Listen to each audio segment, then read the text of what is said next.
from a strategic perspective, preparing the battlefield to attack Crimea has gone pretty well. They have hit a lot of targets deep in Crimea, a lot of airfields, taken down a lot of some of the Russians' top fighter jets and bombers. They have made a lot of them move out of Crimea, and they've interdicted a lot of refineries, ammunition dumps, not only in Crimea, but also in Russia. Hello and welcome to Frontline for Times Radio. I'm James Hansen, and today we're talking about the latest on the war in Ukraine, and I'm delighted to be joined once again by Hamish de Bretton-Gordon.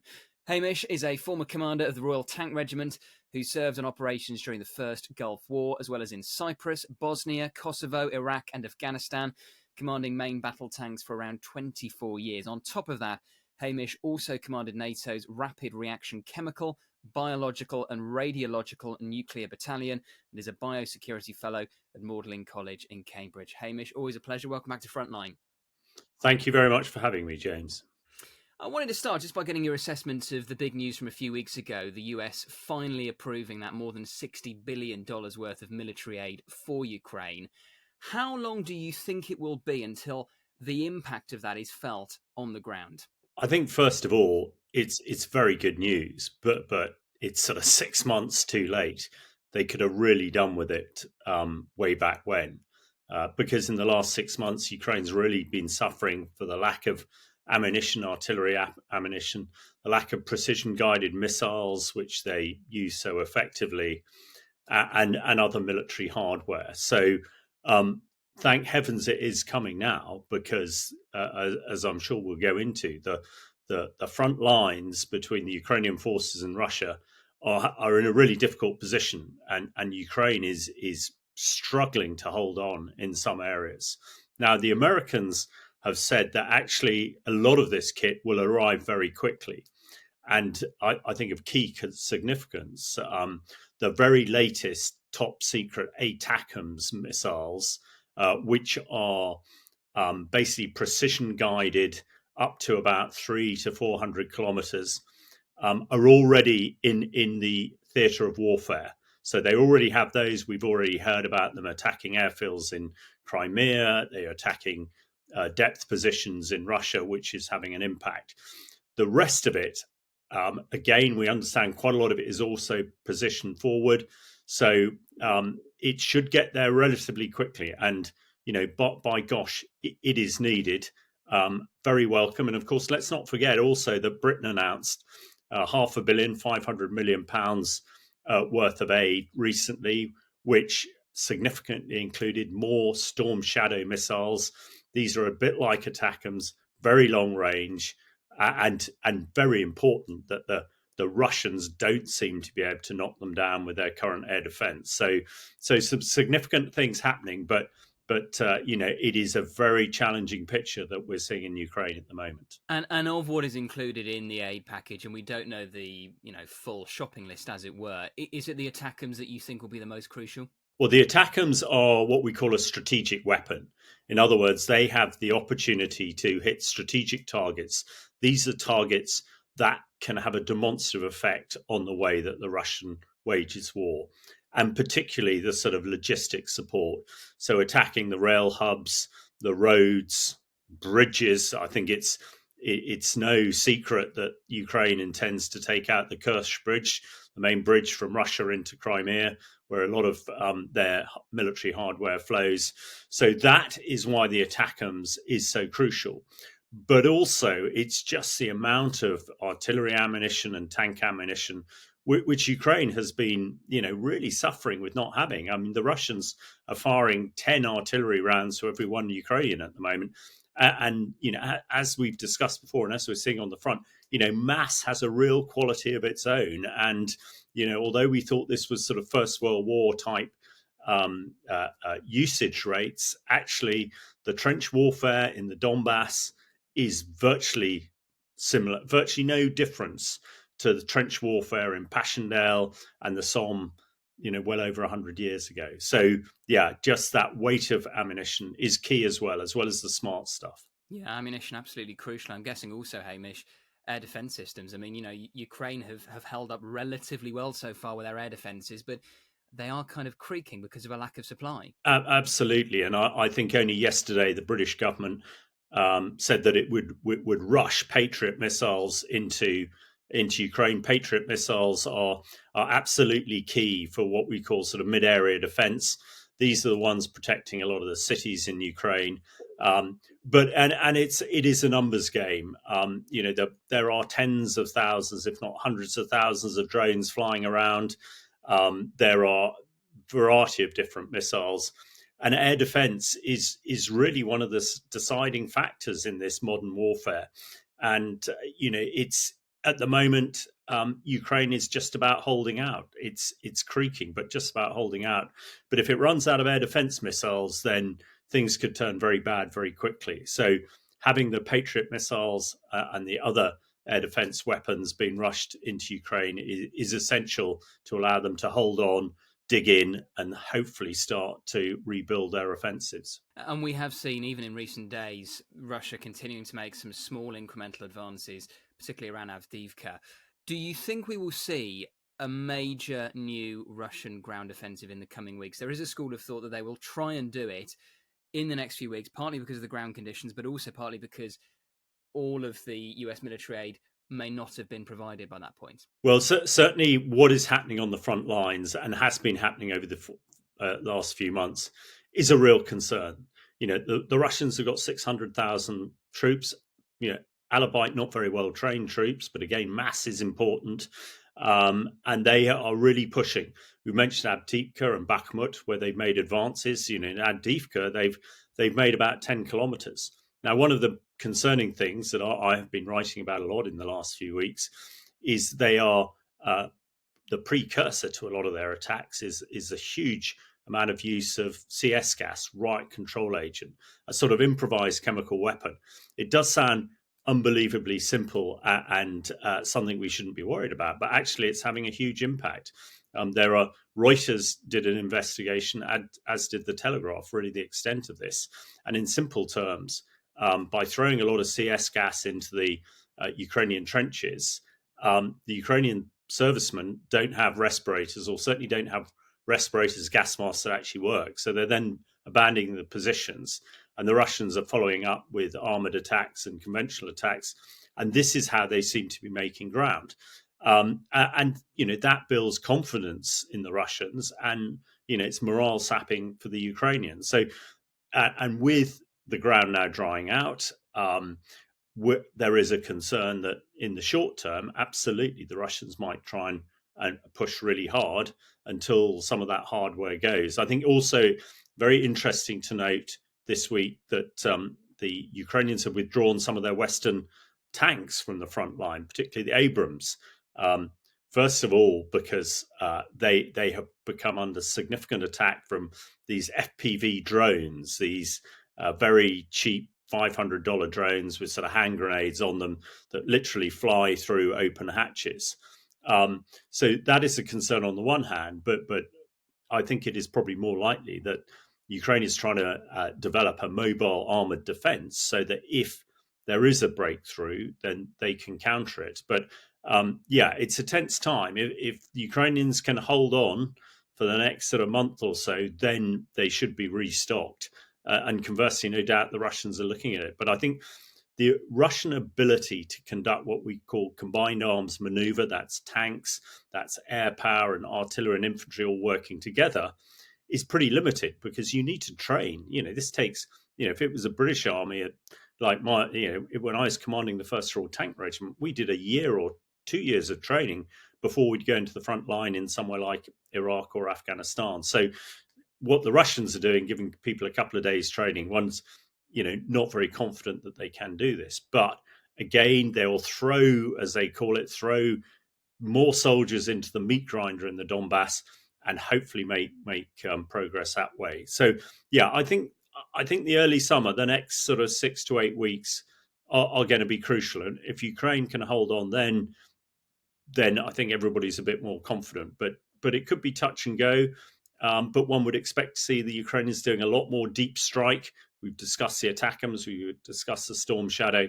And that really is, they can cut off the supply lines for the Russians, then the Russians will run out of ammunition. So, yeah, it's going to be a tense time. We'll need to watch it very closely. It's really interesting what you said there, Hamish, about the Russian use of CS gas on the front line. What realistically could Ukraine do to counter that? I mean, does it fundamentally come down to the supply of things like gas masks? Absolutely. There is a very simple solution to this. And actually, in writing about it with support from the ex-Defence Secretary Ben Wallace and also Bob Seeley, another MP who's head of the Ukraine All-Party Group, we tried to be suggesting to the UK government that actually they could provide gas masks because that would end this threat. CS gas only lasts for a couple of minutes, but it is deeply unpleasant.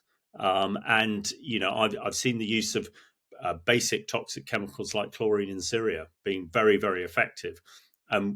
For an unprotected soldiers or unprotected civilians, it can be devastating. So that CS gas use could be countered if we could get, the right amount of gas masks to the front line in short order. And hopefully people are working on that. But let's not let the Russians off the hook here. This is viewed as a chemical weapon by the Chemical Weapons Convention. It is illegal under the Geneva Convention and the Chemical Weapons Convention, and it is in effect a war crime. And the Russians should be called out for using this dreadful weapon. NATO Secretary General Jens Stoltenberg was in Kyiv yesterday, actually made a surprise visit, and he said that Ukraine's Western allies must provide long-term, reliable military assistance to Ukraine and crucially signal to the Kremlin that Russia can't simply wait out Western support for Ukraine. Do you see any sign of the West heeding that warning? Well, I think the head of NATO is absolutely right here. This is this is not a short-term thing. One has to look at the enemy, Putin. He has told us for the last few years he wants to retake those Soviet countries that are now in the West and now part of NATO: the Estonia, Latvia, Lithuania, Poland, Bulgaria, Romania.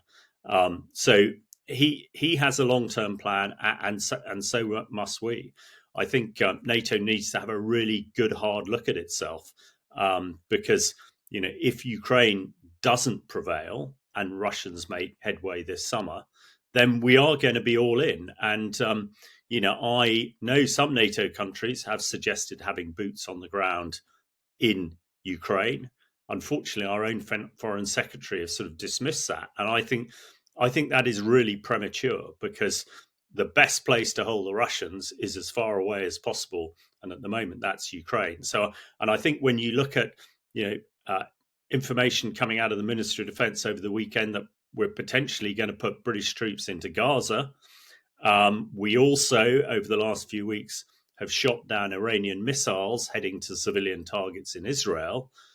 But much, much closer to home, we seem unwilling to put British boots on the ground in Ukraine, and we seem unwilling to knock down Russian missiles and drones fired at civilian targets in Ukraine, which legally I don't see there is any difference at all. So I welcome the head of the NATO being in Ukraine, and I think NATO needs to have a really hard look at this, because the way that the Ukrainian forces are under pressure at the moment is probably the most worrying that we have been over the last 12 months or so. The possibility that actually Russia could make significant gains, which would mean that NATO has to get involved. But by telling the enemy what you're not going to do, in other words, not going to put boots on the ground, that hands them the strategic advantage, and we need to gain that back again, and quickly. And when we talk about boots on the ground, what would that look like? Would that be troops from NATO countries actually fighting with the Ukrainians on the front line?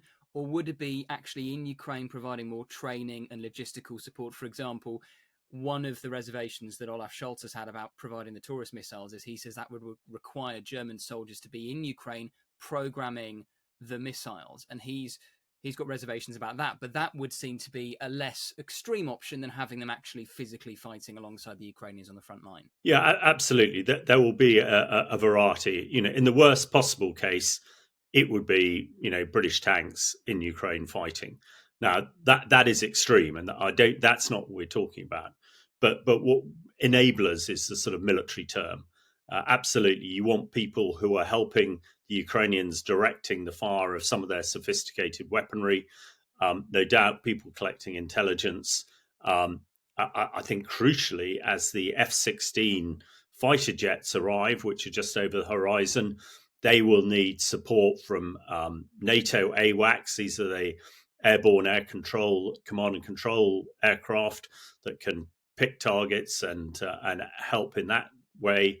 And even I think NATO jets, maybe not in Ukraine airspace, but certainly from NATO airspace, some of these missiles they fire go a heck of a long way. So actually, that would be boots in the air, if you like, helping the air defense of Ukraine. So to begin with, it is that enabling support, but one must plan for the eventuality of troops themselves having to go forward, because it is much better to fight and defeat your enemy as far away from your homeland as possible than allow Russians to come forward and having us fight the Russians in Germany and France and the Low Countries, as we did the Nazis in the Second World War. You made the comparison a moment ago, Hamish, with the situation in the Middle East, and obviously the context is very different. But after Israel very successfully managed to rebuff that Iranian drone attack or missiles attack a few weeks ago, there were people who said, "Well, hang on, where's Ukraine's Iron Dome?" Now, of course, Ukraine, in terms of the scale of the country, far bigger than Israel. But could an Iron Dome work for Ukraine? Well, I think, first of all, the sort of Israeli Iron Dome that was supported by the Americans, ourselves, the French and the Jordanians was incredibly effective and shot down 99.9% of the Iranian drones fired at ostensibly civilian targets in Israel. And it would have seemed to have put the lid back on the potential escalation in the Middle East.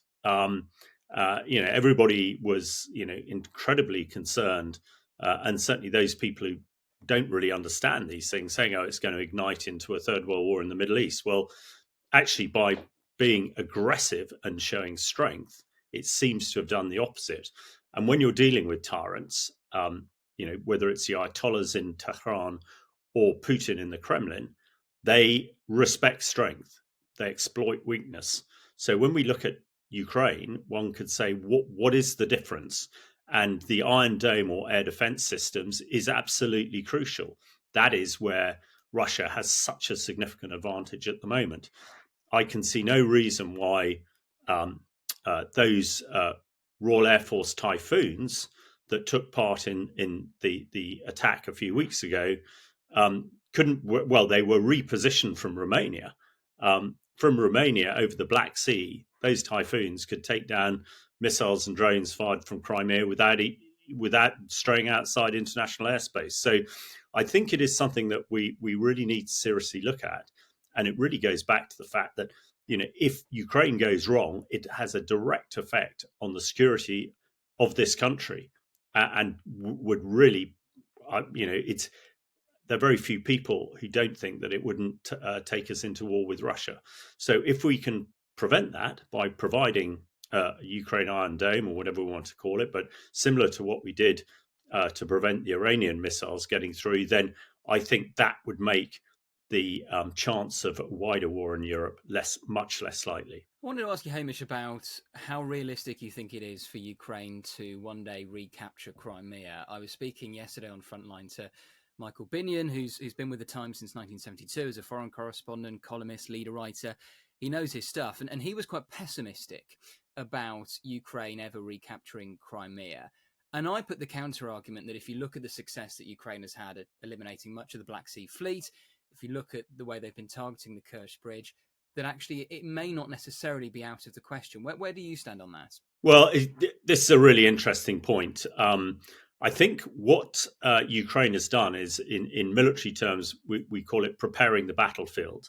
So from a strategic perspective, preparing the battlefield to attack Crimea has gone pretty well. They have hit a lot of targets deep in Crimea, a lot of airfields, taken down a lot of some of the Russians' top fighter jets and bombers. They have made a lot of them move out of Crimea, and they've interdicted a lot of refineries, ammunition dumps, not only in Crimea but also in Russia. We know the Kerch Bridge is probably the Achilles heel of Russia. It's so much in the sights for Ukraine to attack, and so likely that it will do at some stage, that would really cut the head off the Crimea snake. Now, as you mentioned, the Black Sea Fleet has gone. There is virtually no naval presence in the Black Sea now, which gives Ukraine freedom of maneuver, which will be critical. The big question is, could they break through the Sorovkin line, the defensive lines, which have been so difficult at the moment?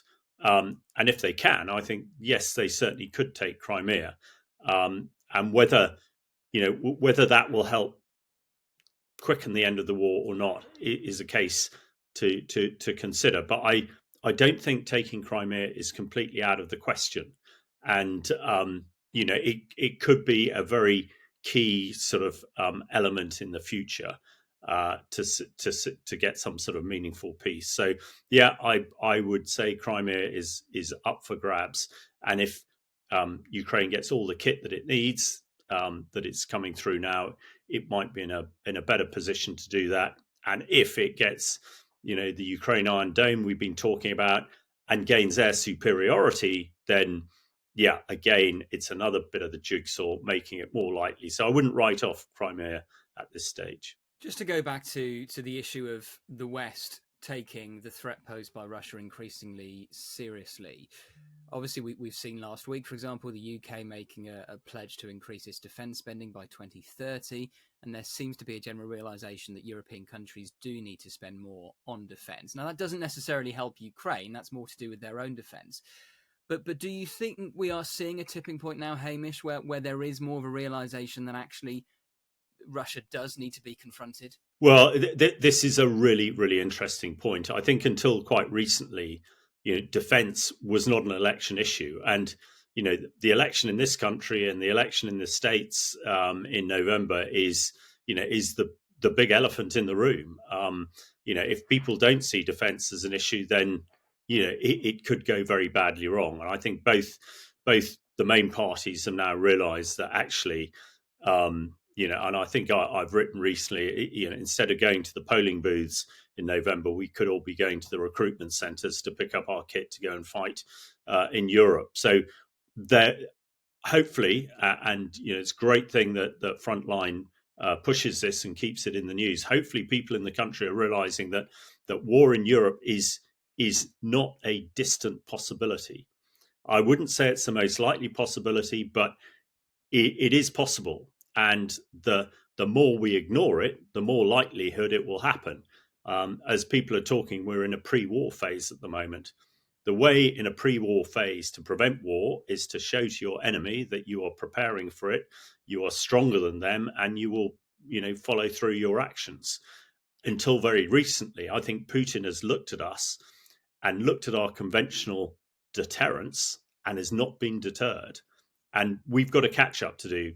We have paid lip service to our conventional deterrence since the end of the Cold War, whereas Putin has done absolutely the opposite. Now, we have been caught napping. What on earth? And it's a political thing, I'm afraid. It's one sees, and I'm sure you discuss it all the time, people are generally more concerned about climate change. They're more concerned about the cost of living crisis. They're more concerned about what's happening in Gaza. But they're not seeing what's happening on their doorstep, that actually all those things, if we get the defense wrong and don't have a credible conventional deterrence, those things could be horrifically irrelevant, because we will be at war. And what we must absolutely do, and for somebody like myself who spent the last 35 years of my life on the battlefields of the world, I've seen war, and you don't want it. You've got to avoid it if at all possible. And we are only just waking up to it. And let's hope we're not too late. Just on Gaza, I mean, it is interesting when you compare, and I don't want to get into the rights and wrongs of what Israel is doing in Gaza too much, but, when you compare the strength of feeling many in the West have about the situation in Gaza to the strength of feeling people apparently have about Ukraine. I mean, we have campus protests in the US and in the UK regularly about Gaza. There's demonstrations in London almost every week. And yet you have an illegal invasion of a country in Europe, and it doesn't seem to merit the same outrage. Does that frustrate you? Well, yes and no. I'm a realist. I can see And I often, have discussions with people with opposite views, and I think that's what one must do to find out, what people are thinking. And I know a lot of young people, and the way they consume their news are they see, kids dying in Gaza, and that's horrific, and that's what they're consuming. And on its own, yeah, I can see why people are far more concerned with Gaza than what's happening here. Unfortunately, that is not life, and one has to look up and see what else is happening. There are more civilians being killed in Ukraine than there are in Gaza, for instance, and we are not realizing that actually what happens in Ukraine has a direct impact on what we're doing here. Hamas are not going to charge through the streets of London killing people. They might, some of their offshoots might try and create terror here, but we're pretty good at keeping that under wraps. But that is not the same with Russia steaming into Europe, which would mean that we would all have to fight, and it could potentially be that, like the Second World War, with every family in this country having to get involved. And I had an interesting debate with some of the CND leaders over the last few weeks who, we were talking on the nuclear side, but their view was that young people in this country were, institutional pacifists now and wouldn't fight. And my view was, well, I think that was the same in 1939 and in 1913. But actually, when you have to fight, you have to fight, and that's just the way things are. But it is prevention that's absolutely key. So which is why it's so important to keep the matters in Ukraine back in the media, because the headline grabbing stuff coming out of Gaza, yeah, absolutely is horrific. But I think it is affecting people's mindsets on a very much individual basis, rather than looking up to see what dreadful things could potentially happen if things go badly in Ukraine. Just finally, Hamish, we're having this conversation at the end of April. What does a good May look like for Ukraine? Well, a good May is the front lines not moving any more than we're seeing at the moment.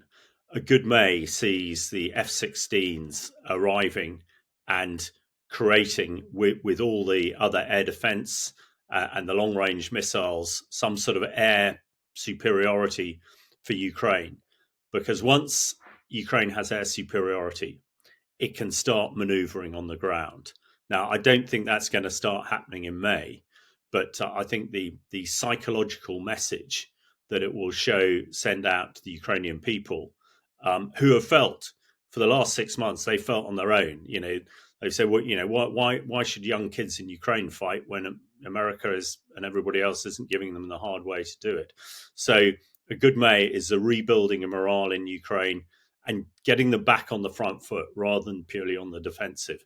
And a bad May would be a significant Russian incursion and offensive, and a bad May would have us all really looking at the potential to fight the Russians ourselves. So let's hope that the good May happens and not the bad May. Hamish de Bretton-Gordon, always appreciate your time. Thank you for joining us today on Frontline. Pleasure.